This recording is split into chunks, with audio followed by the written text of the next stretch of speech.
गलती से भी मत चले जाना इस अजीबोगरीब अस्पताल में। एक ऐसा अस्पताल जिसकी वजह से एक लड़की की ज़िंदगी बर्बाद हो गई। नमस्कार दोस्तों, हॉरर हाई के आज के हैरान कर देने वाले बहुत से अनोखे एपिसोड में मैं आप लोगों के सामने एक ऐसी लड़की की कहानी लेकर आया हूँ जो बचपन से एक ऐसा सपना देखती थी कि वह अपने जीवन में आगे बढ़े और कुछ मेडिकल फील्ड में करे। हम सब लोग के बचपन में कुछ ना कुछ सपने होते हैं। यह लड़की इसी तरह की एक ख्वाहिश लिए बड़ी हुई थी। जैसे तैसे करके इसने बढ़िया तरीके से अपनी नर्सिंग की पढ़ाई कंप्लीट की। यह असम के एक बहुत छोटे से गांव में रहा करती थी, जिस गांव से लोग बाहर निकलकर अच्छी पढ़ाई और कुछ अच्छा काम करने के लिए सोचते भी नहीं थे। वहां पर रहने वाली खुशी नाम की लड़की अच्छे से अपनी पढ़ाई कंप्लीट की और अब नौकरी की तलाश करने लगी। और नौकरी की तलाश में कुछ समय तक भटकी, लेकिन आखिरकार जब उसे नौकरी नहीं मिल रही थी, उसकी मुलाकात एक रिश्तेदार से हुई और उन रिश्तेदार ने उसे बताया एक ऐसे हॉस्पिटल के बारे में जो कि उनके गांव से तकरीबन 15 किलोमीटर की दूरी पर था। एक ऐसी जगह पर स्थित था जिसके आसपास बहुत कम ही घर कह सकते हैं। यह एक हाईवे पर मौजूद हॉस्पिटल था। ऐसा बहुत कम होता है कि हाईवे वगैरह पर हॉस्पिटल जैसी चीज़ें हों। ऐसी चीज़ें रिहायशी इलाकों में खुलती हैं ज़्यादातर। यह हॉस्पिटल कई साल पुराना था, कहा जा सकता है 100 साल के आसपास। खैर 2016 के टाइम पर वह यहाँ पर एक एप्लीकेशन लगाती है, खुशी, अपनी नौकरी के लिए। उसकी एप्लीकेशन एक्सेप्ट भी हो जाती है। खुशी और उसके परिवार वाले बहुत खुश होते हैं। एक तरफ इनके गांव से कोई भी बढ़कर जॉब नहीं कर रहा था। खुशी एक नर्स बन चुकी थी अच्छे खासे हॉस्पिटल में, जो भले ही दूर था लेकिन सैलरी अच्छी दे रहा था। 2016 में वो वहाँ पर अपॉइंट हो जाती है और डे शिफ्ट में काम करने लगती है। 1 महीने तक बहुत बढ़िया से सब कुछ चलता है। एक तरीके से वह काम भी सीख रही थी और इंटर्नशिप भी कर रही थी। इसके बाद एक ऐसा टाइम आता है कि हॉस्पिटल का स्टाफ कहता है, हमारा हॉस्पिटल 24 घंटे का होने वाला है, अब आप सब लोग 24 घंटे काम करेंगे। तो खुशी और कुछ लोग जिनको नाइट शिफ्ट में डाल दिया जाता है। खुशी नाइट शिफ्ट में अपना काम करना शुरू कर देती है और पहली रात को मीना नाम की एक सीनियर नर्स उसे मिलती है और उससे कहती है, देखो नाइट शिफ्ट में तुम्हारी नौकरी है, यह बात मैं सबको बता चुकी हूँ और तुमको भी बता रही हूँ कि रात के वक्त जब मैं यहाँ से चली जाऊँ 2 बजे के बाद अगर कोई भी 2nd फ्लोर से तुमको पुकारे तो कितना भी सीरियस मरीज क्यों ना हो, फ्लोर पर मत जाना। तुम नहीं जानती हो कि वहाँ पर जाने पर क्या हो सकता है। खुशी पूछने की कोशिश करती है, लेकिन वह सीनियर नर्स मना कर देती है और अपनी बात से पलट जाती है।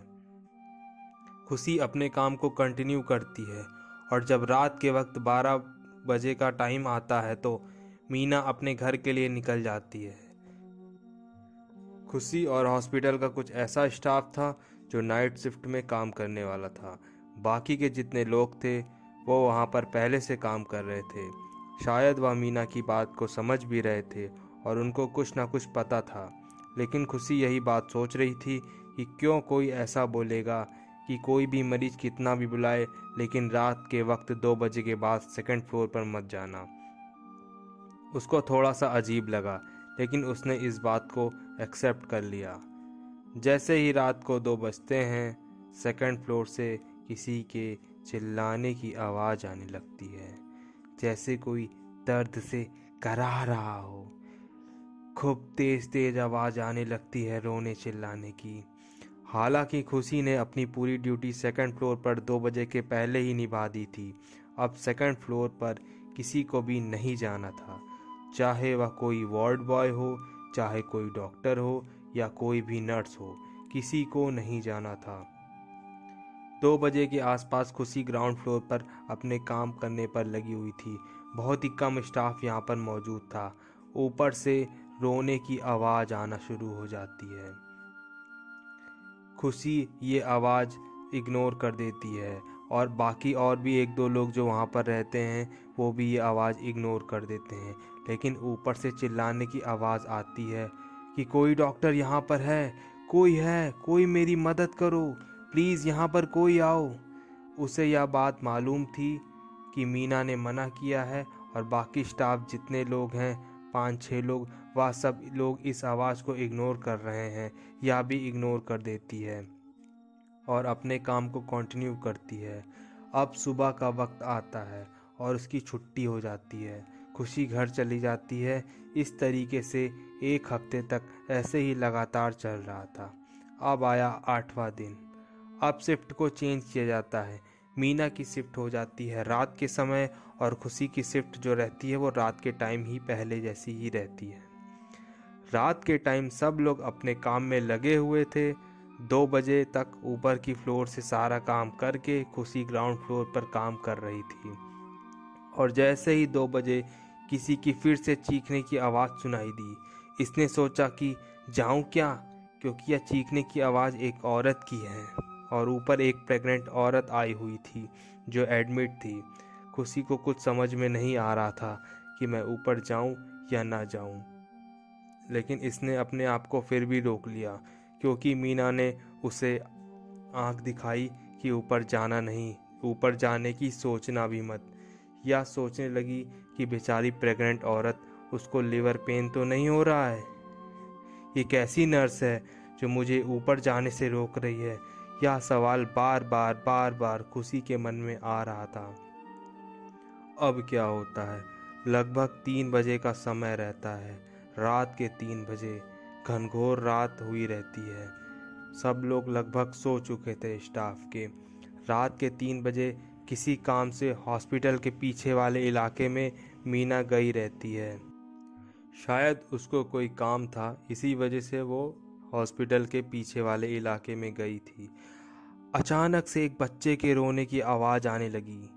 अभी तक तो वह चिल्ला रही थी औरत, लेकिन अब एक बच्चे की भी आवाज़ आने लगी थी। और खुशी सोचती है कि जो प्रेग्नेंट औरत थी, कहीं ऐसा तो नहीं कि उसका बच्चा हो गया और अब वह रो रहा है। खुशी घबरा गई और अपने आप को रोक नहीं पाई और भागते भागते सीढ़ियों के सहारे 2nd फ्लोर पर पहुंच गई। और जब यह 2nd फ्लोर पर पहुंची तो जितने भी मरीज थे यहाँ पर सब गहरी नींद में सो रहे थे। 2nd फ्लोर के जितने भी मरीज थे, और जो हर मरीज का रूम था, हर मरीज का एक अलग अलग रूम था।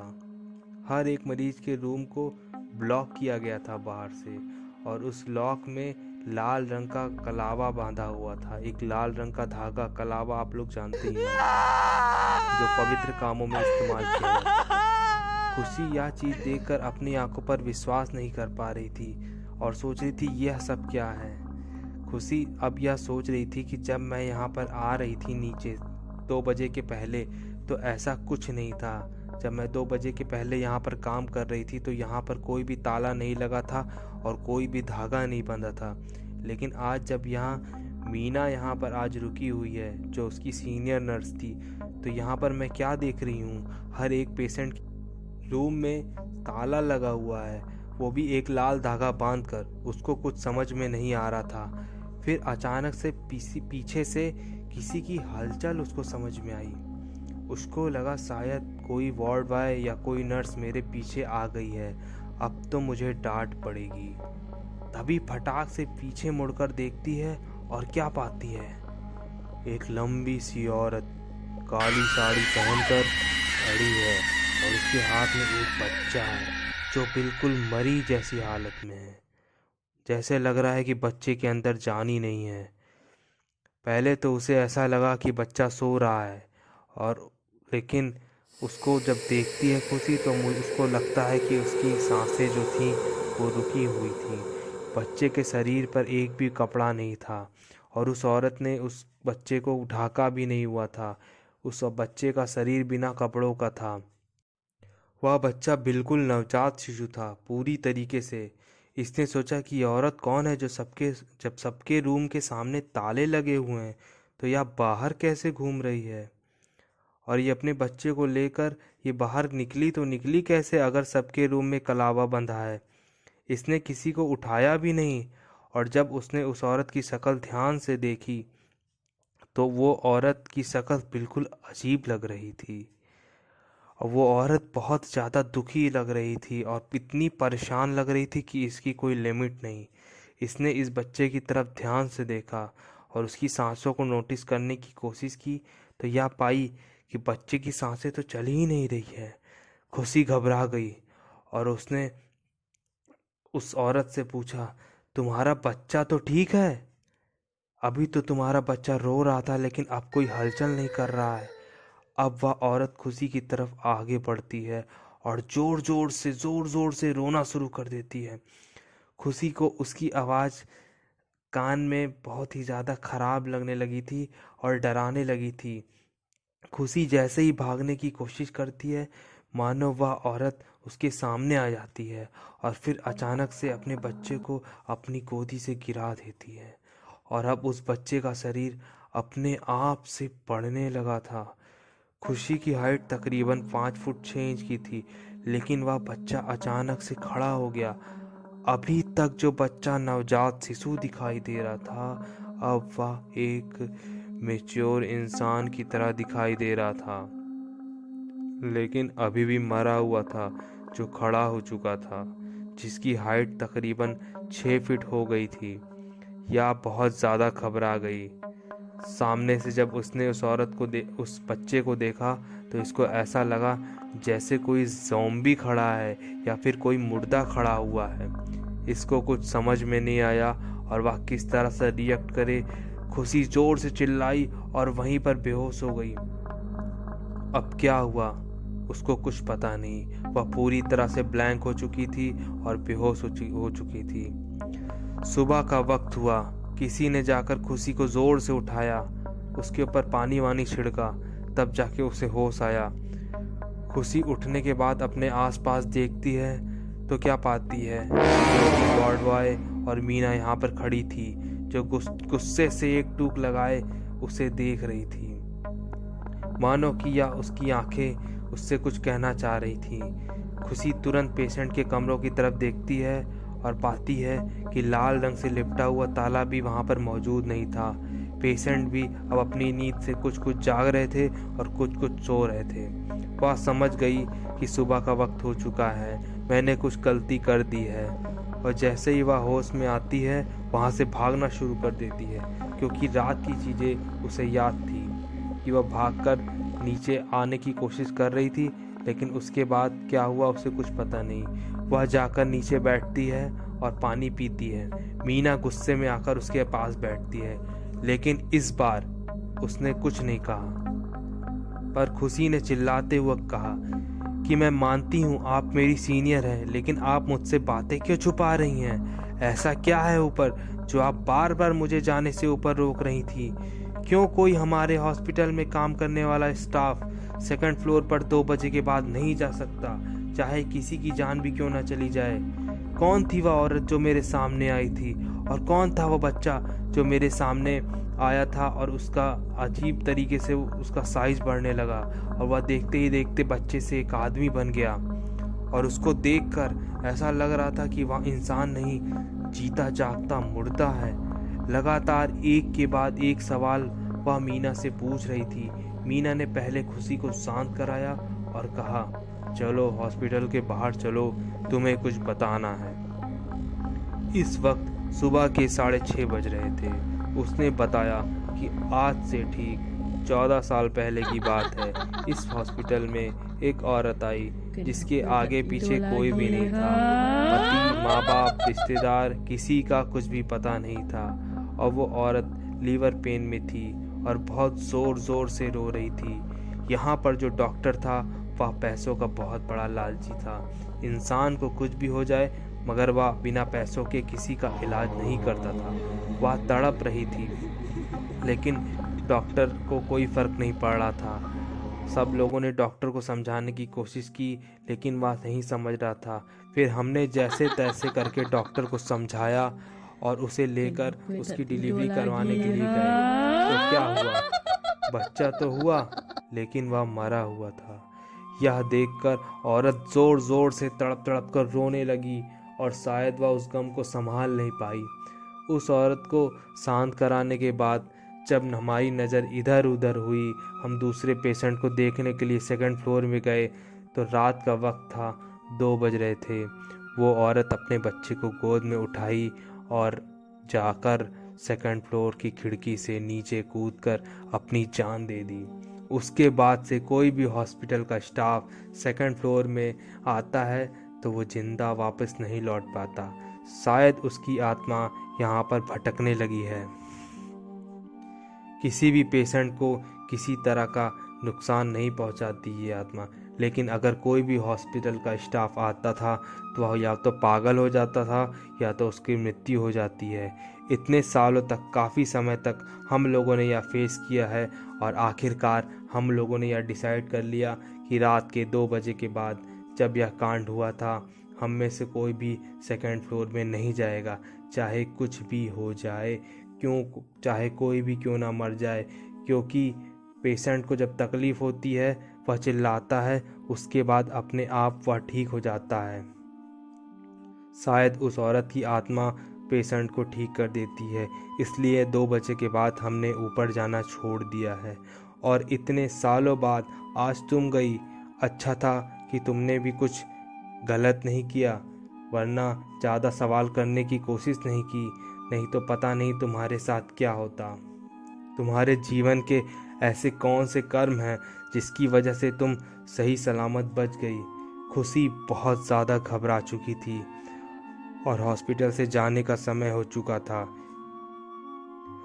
खुशी ने अपना सामान उठाया और घर की तरफ चली गई और दिन भर यही सोचती रही और उसको नींद ही नहीं आ रही थी, क्योंकि वो दिन में तो सोएगी ही ना, क्योंकि उसकी रात की जो शिफ्ट थी।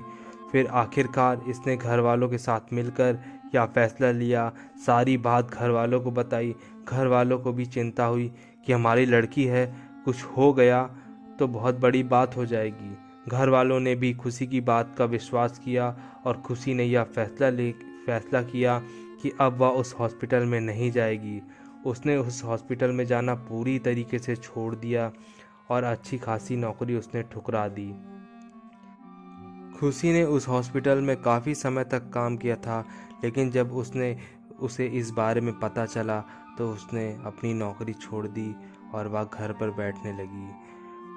अब खुशी ने दूसरी जगह जॉब करने की सोची और वह अब आसाम से निकलकर एक दूसरे स्टेट में अब उसकी जॉब लग चुकी थी और वो एक बड़े शहर में अपना काम कर रही थी। खुशी के साथ ये घटना हुए 6 से 8 साल बीत चुके हैं। इस घटना के बारे में उसे बहुत ज़्यादा अंदर से दुख हुआ था और ये घटना जब मुझे पता चली थी तो ये घटना मुझे भी बहुत ज़्यादा दर्दनाक लगी।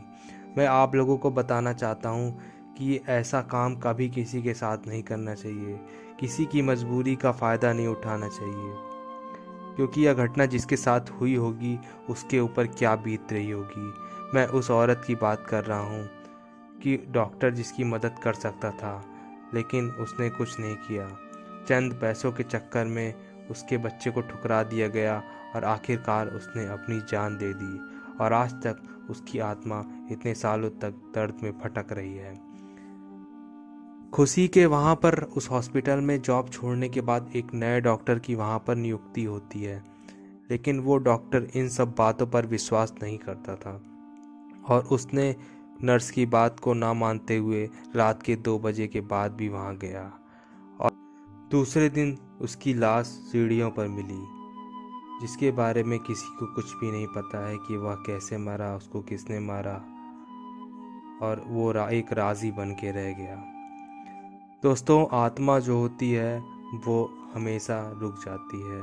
वो उसके साथ जहाँ पर ये घटना हुई रहती है वहाँ पर उसकी आत्मा रुक जाती है। जिस भी इंसान के साथ, चाहे उसको ज़बरदस्ती मार डाला गया हो या उसने आत्महत्या कर दी हो, आत्मा कभी भी नहीं जाती है।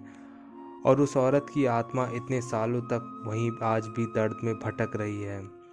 मैं उम्मीद करता हूं दोस्तों, यह घटना सुनकर आप लोग को मनोरंजन तो मिला ही होगा, लेकिन आप सभी को एक बहुत बड़ी सीख भी मिली होगी। क्या सीख मिली है मुझे ज़रूर कमेंट करके बताएं और हमेशा अच्छे कर्म करें, सबकी मदद करें। और ऐसी और भी कहानियाँ आप लोगों के लिए लेकर आता रहूँगा।